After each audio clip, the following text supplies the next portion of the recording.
Hi, my name is Josh Idom, and I'm president of the River Falls Baseball Council. Thank you for taking the time here to learn a little bit more about our community ballpark project. So our effort to construct First National Bank of River Falls Field as a home for our 14-year-old youth baseball teams, our varsity team, our Legion team, and the Fighting Fish amateur team is about more than baseball.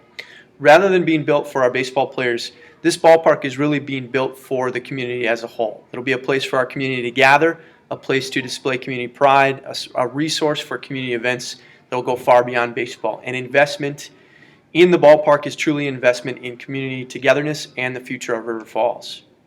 This vision started with the RFBC. It's a group of community leaders, baseball leaders, small business owners who came together in the fall of 2011.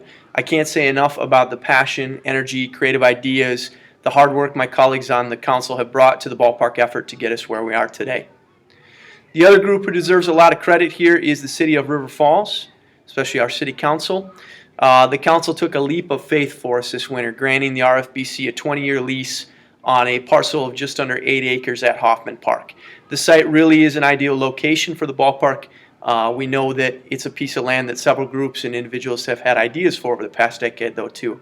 So luckily for us, the council was able to share our vision about what this field can do for River Falls.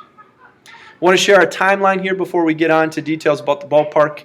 Groundbreaking May 1st, 2013, so this summer and spring and summer, and then we're looking to open the ballpark the following summer in 2014. Here's the ballpark site. If you follow my mouse, here is Division Street. Here's the existing drive into Hoffman Park, the parking lot, the softball fields, the hospital would be over here. Community garden to the north. We are south of the community garden. The community garden will stay where it's at. We think that's a very important piece of the landscape here in River Falls, and we think they'll be a great neighbor to have to the ballpark. This is a photo taken from the bypass. It's a little hard to tell the elevation, but if you've ever driven past the site, you know that vehicles on the highway will be looking down into the ballpark. So now we're going to go on a little virtual tour of our ballpark site. Get a list of several amenities here, from the grandstand to the Donors Plaza. The key here is that every phase of planning we've kind of asked what would be best for the fans rather than what would be the easiest maintenance or necessarily the lowest building cost. This is the rendering of our home plate area. We received a generous donation from General Beer Northwest to theme out a Liney Lodge as the concession stand. And then next to that, in between the grandstand and the concession stand, this is our Donors Plaza area where we'll have our engraved bricks as well as some raised tables. We can see a future where there's live music before and after games, and really the sky is the limit for how we want to use that area. This is just a look into left field with a 36-foot scoreboard. Again, we received generous sponsorship from Family Fresh for that.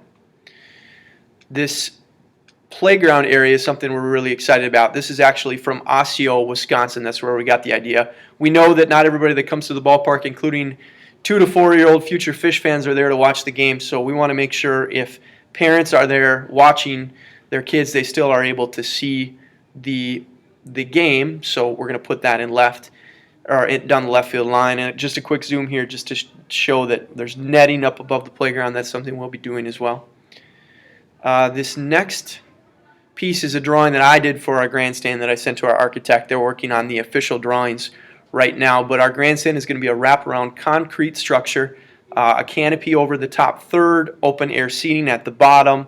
This drawing shows about 400 seats. We're likely to have between 300 and 350. One of the last things we're looking at here is field turf for the infield. This is a photo from the University of St. Thomas. There are lots of advantages to turf, lower maintenance costs, lower environmental impact. The most important advantage would be to our youth ball players. Putting turf on that infield allows us to shorten the bases for youth play, which means our 10 to 13-year-olds would have more access than the special occasion game like we're planning now. For example, I could see a really fun night of a youth game at 5 o'clock followed by a Fighting Fish game at 7. Another advantage to turf would be for our high school program. This is a picture from Concordia Moorhead. Obviously, our players could get out onto the field sooner than competing communities as they are in Moorhead here. There's still snow on the ground. Last advantage would be to additional uses. With a manicured grass surface, it would be really hard to do a lot of these different additional uses without being kind of nervous about the turf. If we're able to put field turf down, we can have as many other things out there as we want. Funding for the ballpark has been based on a big, hairy idea, and that is, could we raise enough money privately to finance what is in effect a public nonprofit stadium? Based on our research, that hasn't been done before. In fact, when we started, we heard plenty of voices that said there's no way we could do it.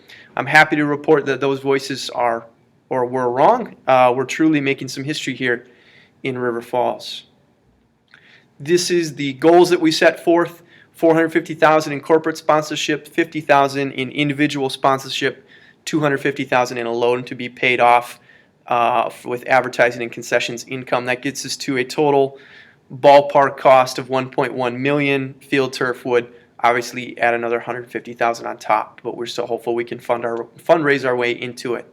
As of today, we have raised $426,200. I would encourage you to pause the video and maybe take a look at these major partners. Here, we can't thank them enough. I wish I had time to mention them all. These are other local business contributors, whether it is a brick or a sign on the outfield fence, anything like that. We do have some major amenities left: the dugouts, the press box, the grandstand, the playground, the light poles, and we'll entertain a lot of any other ideas for sponsorship that you have out there. Here is our individual sponsorship levels. We are selling paver bricks on the Donors Plaza, as well as little nameplates that go on each grandstand seat. There is a combo deal. You can get both for $300. A great way to get your family's name in the ballpark, great way to memorialize a loved one, a great gift to give during the holiday season or for a birthday or something like that. And lots more information is available about that on our website, or if you contact any of our board members. Finally, I want to go back to the vision, and the vision here is to create a ballpark that is more than a baseball field. This is a place for our community really to come together and to gather, and this has been a really long journey, the ballpark project so far, and I can't thank those of you that have joined us on the journey enough for doing so. We are really looking forward to creating this for the city of River Falls. Thanks for taking a little time to learn a little bit more about our project.